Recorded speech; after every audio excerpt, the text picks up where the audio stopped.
Part 8. Western Kansas Prepper bug out bag going into my firearm. I'm going to have a Kel-Tec brand. This is the P32. This, check your chamber twice to make sure it's empty. Always keep your finger off the trigger, firearm pointed in a safe direction. There's no one standing over there, by the way. So I'm not even like pointing it that way. But anyway, it's in a pocket holster, Elite brand. Now, is this the ideal gun for me to have in this pack? No, it's not the ideal gun for me to have in this pack. I also have in here, I have a backup Pro Mag magazine. There's a couple of reasons this is not. It's not bad, but it's not ideal. And I got to go through my theory on, first off, do you need a firearm in your bug out bag? Yes, I believe that you do. You could, there's a carry system, and you could have a carry system where you have a holster or something on you. But I don't like the idea. There could be a lot of WROL, SHTF scenarios in which you do not want people to know you have a firearm. So you still want to be able to carry it concealed. And that's why I have this firearm in this pack at this point, is because this is a awesome concealed carry gun. I've carried it for almost a couple of years at this point, this same model. And it's very nice for concealed carry. I'll show you, excuse me, while I put this back together. With an empty mag in it. This is an empty mag that I just emptied. But I'll put this in this Elite brand. You can use Uncle Mike's brand, whatever, pocket holster.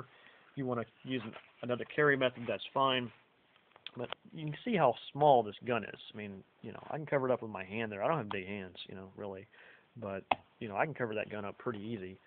But just to show you, when I carried this gun, I could put that in my pocket, and it looks like I got, maybe a cell phone or something. You can't even tell what the hell that is.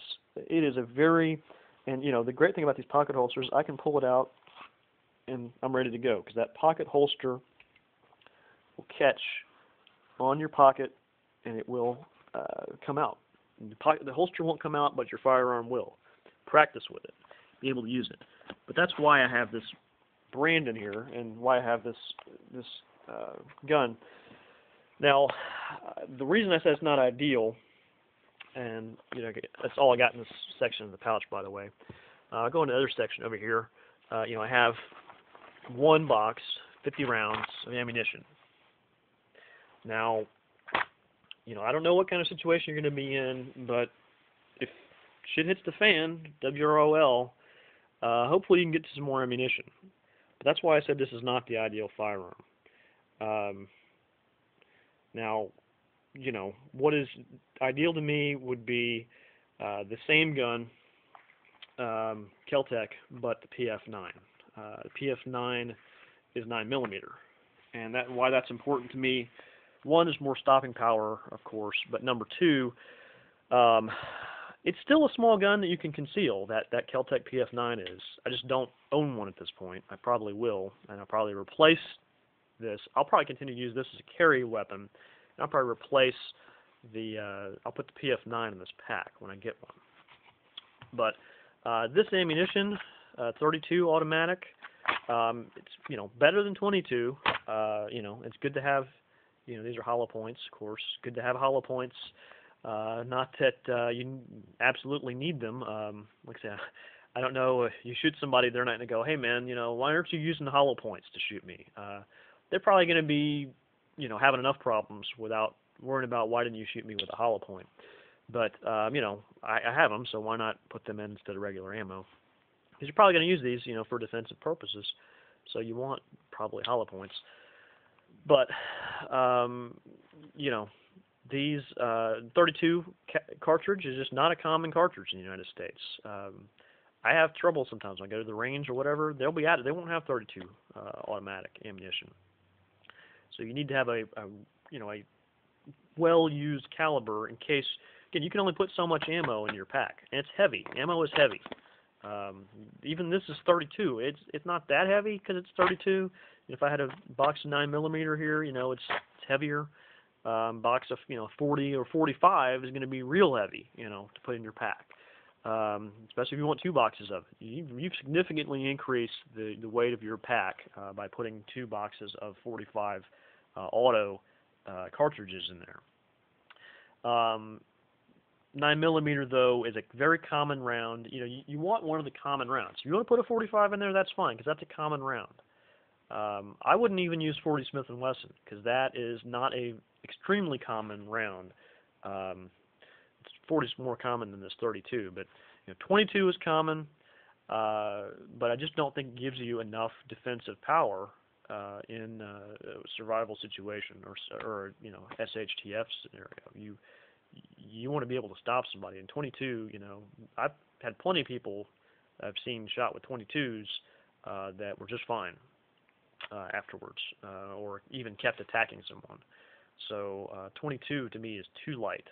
22 would be nice to have in my pack if I had the space, I had the time. It'd be nice to have a 22. You can use that to hunt if you need to. You can use that. It won't destroy your game quite like 30 40 caliber will or something. But I think you need 9mm, you need 45, or you need 22 or 38. 38 special, is common enough. That's another option I have. Is the Kel-Tec P38, which actually it's called the P3AT, which uses 380 ammunition. But again, I don't feel like that 380 round is common enough. And if I got a choice, I'm going to go with a more common rounds. I'm going to go with 9mm, or that's what I think I need to go with. I think, again, I think it's a good trade-off. If you don't like Kel-Tecs, that's fine. Get yourself another gun, but make it small enough to conceal it, and make it so that now if I get enough time to prepare everything I want to prepare, the purpose of this bag is to be able to quickly escape and get out to point B. Now, if I got plenty of time and I'm in a long-term, problem situation, yeah, I'm going to have, as many firearms as I can have. I'm going to have them, all around. And I guess for people who are not, firearms users, or maybe you're in a state that doesn't allow you to have a pistol or something, I don't know. I don't know what to tell you. Or you don't, if you're in a bad situation, though, like we're anticipating, people are going to come after you for this stuff. They're going to see you have what they didn't think of to prepare. They're going to want to take it from you, or worse, rob you, whatever. Without rule of law is what WRL means, and we got people who rob people, all the time with rule of law. You don't have it. Especially your criminal mentality, which we can talk about on another video, they're going to be inclined to do whatever the hell they feel like doing. And one of those things is going to be taking from you. And you got to have a way to make sure they don't take from you. I got that. I got I got a knife. I've got that mace, that mother can of bear mace. I've got a few ways to tell them that they need to go look somewhere else. They need to go deal with somebody who's not, I'm not going to be asking them a lot of questions, Now, I'm not saying, that if WRL or whatever hits, and this is probably a topic for a more protracted video, but, that doesn't mean that you should have no morals, in WRL yourself, and you should just blast everybody that comes up to you. That's stupid. But you need to have the capability to take care of the stuff you took time to prepare. And, if you want to argue with me, you don't need a firearm in your pack, I guess we can have an argument. But I think you need it. You need to have some way to protect the rest of this stuff. I'm moving on here to I believe it's going to be part 9.